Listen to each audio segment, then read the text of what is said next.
Welcome to this episode of Community Voices. I'm Tia Johnson, Program Coordinator of the Violence Prevention Center at Prince George's Community College. In this episode, we're focusing on an all too troubling problem in our community, domestic violence. Today, we'll speak to experts in the field, advocates in the trenches, and brave survivors. We are honored to have on our program today Prince George's County Sheriff Melvin High. He is a law enforcement expert on domestic violence in our county.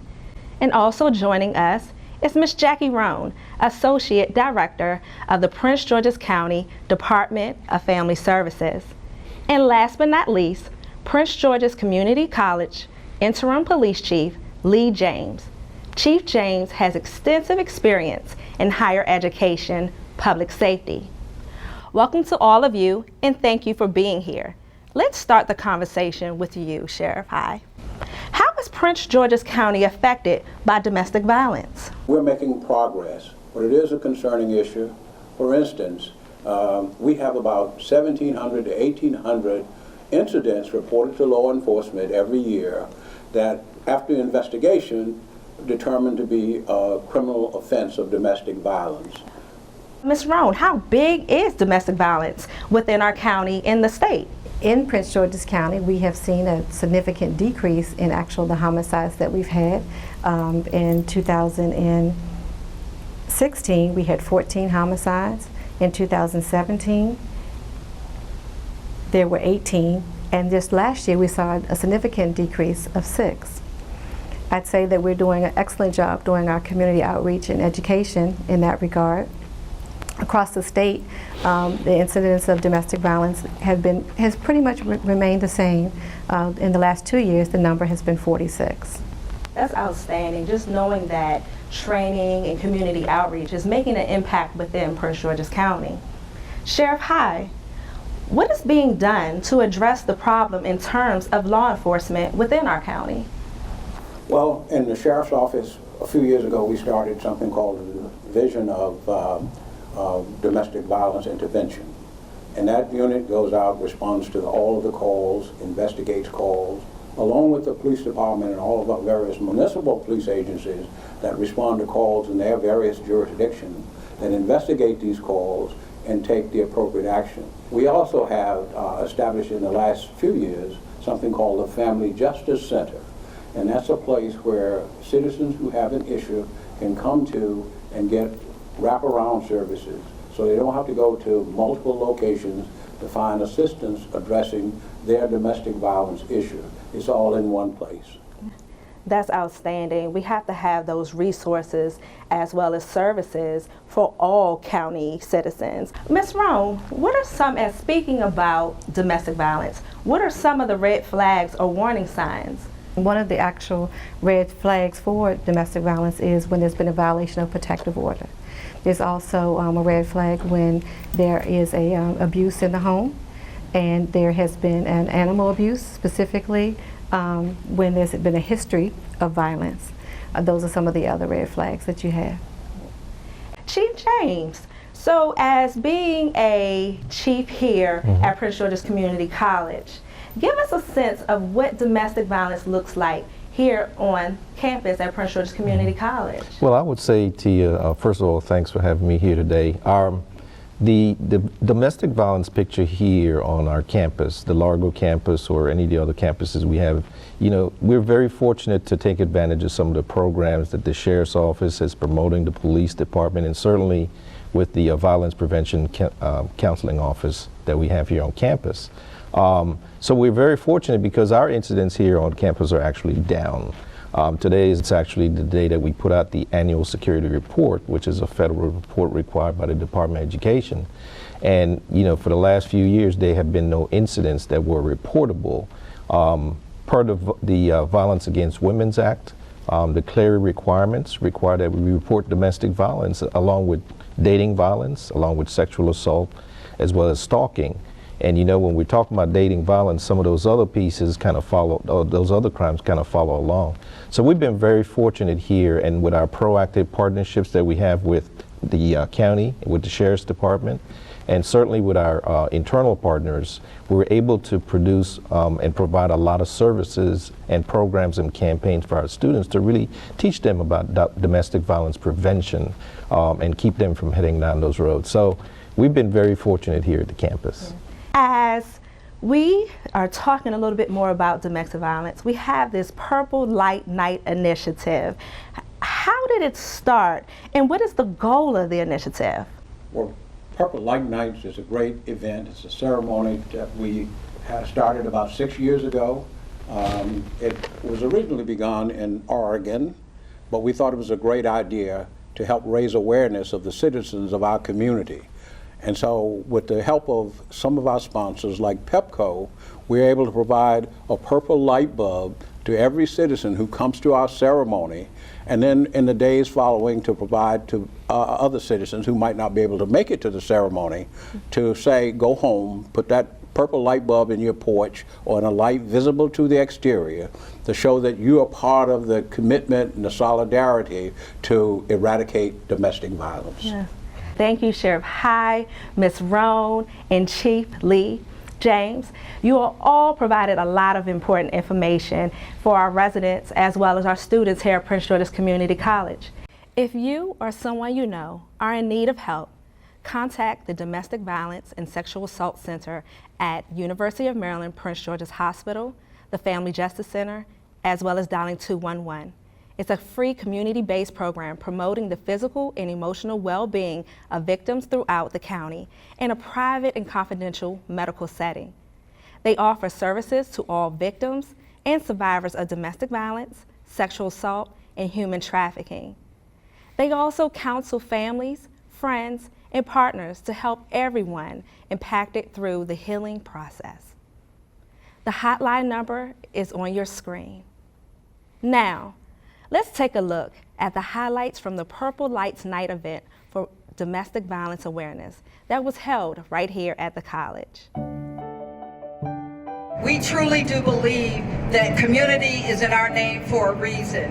We are Prince George's Communities College. This is such a critical fight that we're in. And we're proud to say that we've not just partnered with the county, we've partnered with the Department of Justice with our own domestic violence grant as we serve 38,000 students. And I would dare say that many of the young people that we see every day are engaged in some form of domestic violence, either doing it themselves or having it done to them. And I always say all the time to our students that people see us as we are, and they don't know our background. Welcome back to Community Voices, where the topic is domestic violence. Joining us for this segment is Lieutenant Barbara Smith of Prince George's Community College Police.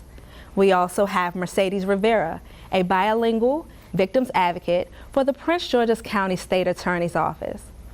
Let's talk about how this issue affects young people, underserved communities, and the resources that are available here at Prince George's Community College. Lieutenant Smith, as a campus police officer, how do you address domestic violence awareness and prevention with students here on campus? Well, Tia, I want to say thank you for having me.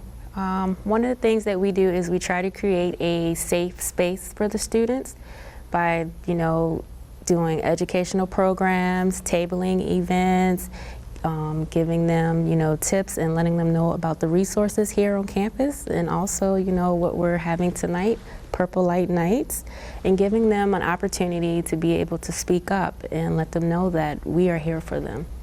That's awesome. The students having an outlet to know that there is something that you can do within the community and have a voice surrounding domestic violence. And speaking of our students, we talked about underserved communities.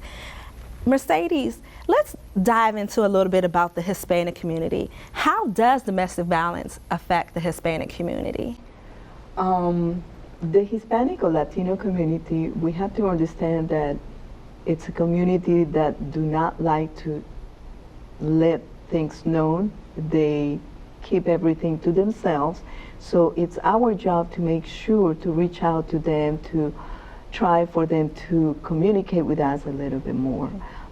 There is a lot of youth that's in a way being abused because they feel that they don't have the power to say what they want. They feel that they are not legal in this country, and they feel that they cannot speak up for them or for their family.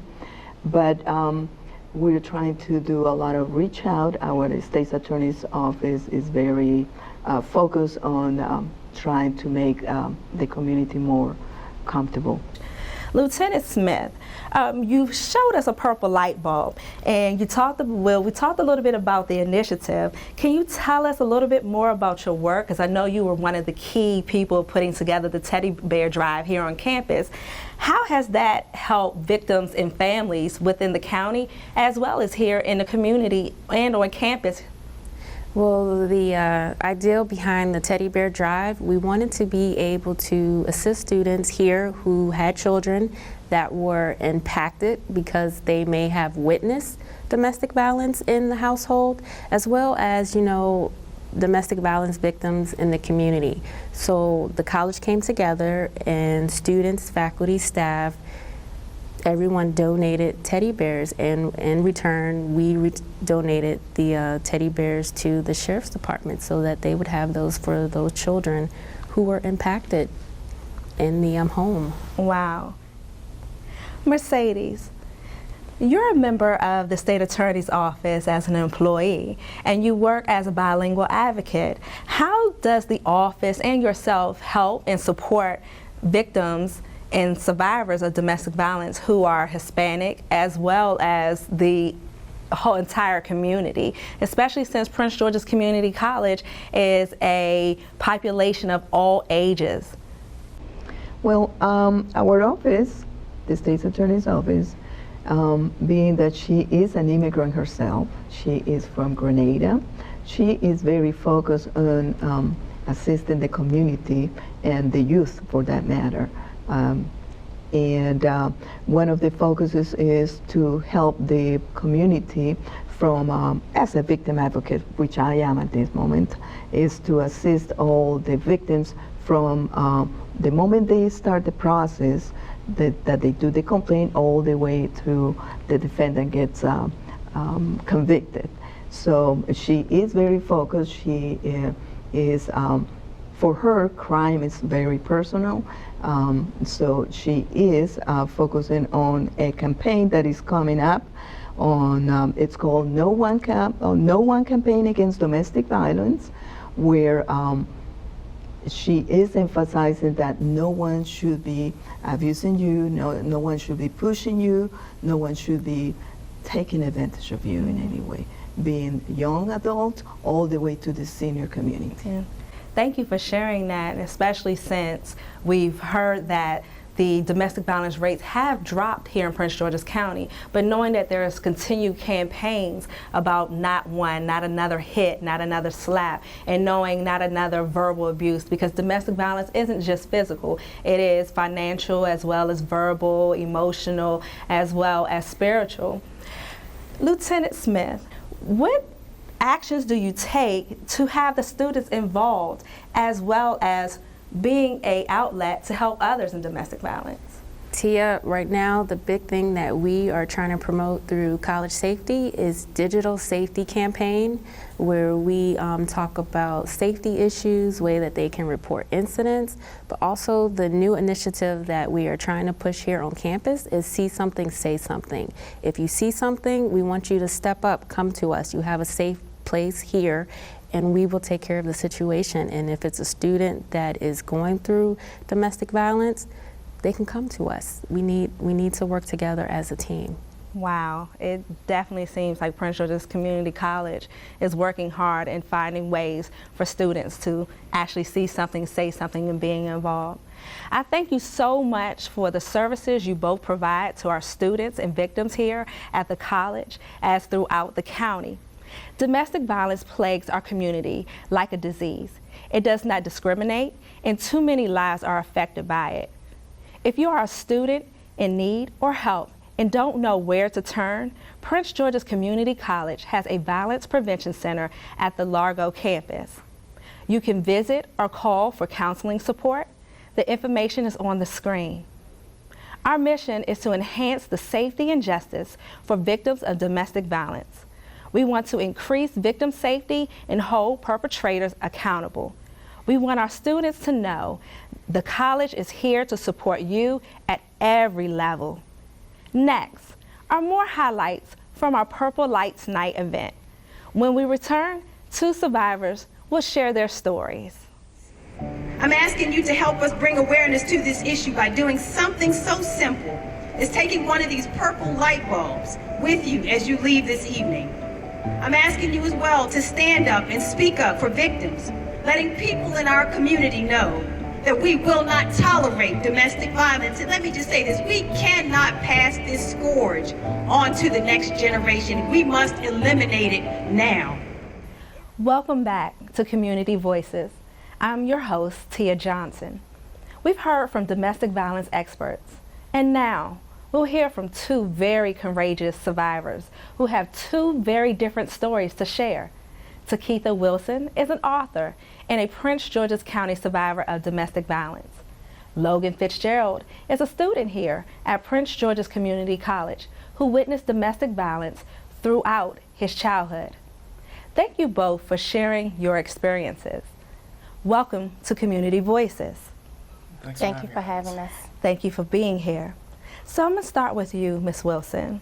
Tell us your story. How has domestic violence affected your life? So first, again, thank you again, Tia, for having me.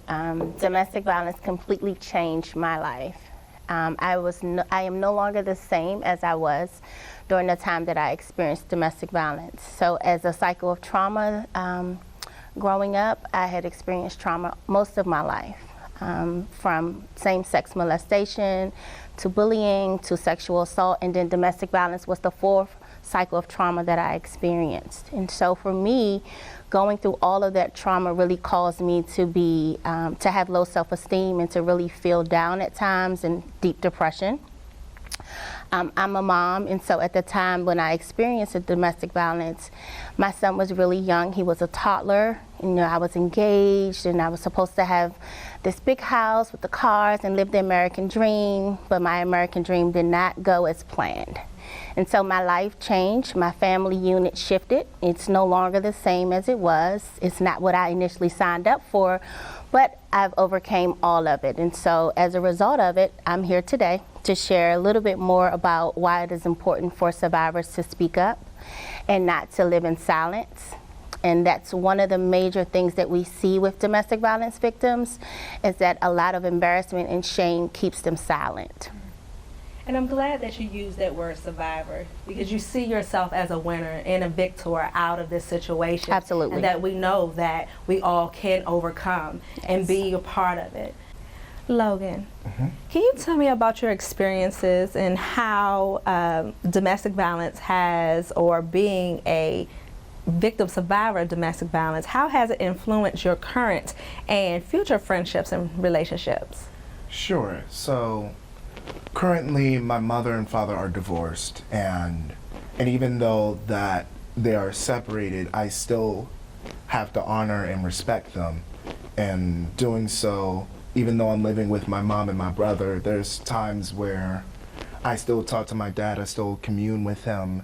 And even though that I did go through a lot of things as a child, from seeing the abuse from my mother, or hearing the abuse from my mom, and personally experiencing seeing the abuse from my dad, I still had to make sure I forgave him for what he has done, because even though that he has done all of that stuff, he's still my father. And through the relationship that me, my mom, and my brother has grown, we have pushed beyond what we can even imagine. My mom went back to college after quitting her job and getting her degree after leaving after 21 years, having me and my brother. She's actually currently a new teacher at my old high school, which is phenomenal now, and we've grown from that relationship, that abuse from both generations, and it's caused us to be better people for myself as well as others, and it's caused me to be a man of hope, a man of joy, and a man of having that helping hand. So it sounds like you're learning how to forgive for you so you can be a better person, and learning from what you've seen, so you're making those efforts of treating people with respect the same way you want to be treated. Thank you for sharing that. And Takitha, how has influenced your current as well as future relationships and friendships? Like Logan said, I really think that forgiveness plays a big part of it. For me and my particular family unit, my son still has the opportunity to be with his father, and they have a great relationship. The beauty about it all is that now we have boundaries in place. The communication levels are very intentional and very strategic, and so we, with our boundaries that are in place, we just make sure that we're raising our son and we're doing the best that we can as co-parents together. Although we are not together and we're not in a relationship. So you move forward in your life and you move forward past the abuse, you grow, and you do a lot of different things that are just not in that state of trauma or that same cycle, that continuous cycle. You come out of it better, you come out of it stronger, you come out of it at a place where you learn how to be at peace more. And you just kind of reshape and reframe what your thought pattern has been from the past. You don't intentionally think that someone is trying to hurt you every single time. The trust is regained again through communication. There's also counseling that you can utilize, and for me and my son, we definitely took advantage of counseling. There were times where his dad did participate in the counseling session, so that did help him a lot to see his father playing a part of it all. And I think those are also instrumental pieces in rebuilding and reframing your family unit again.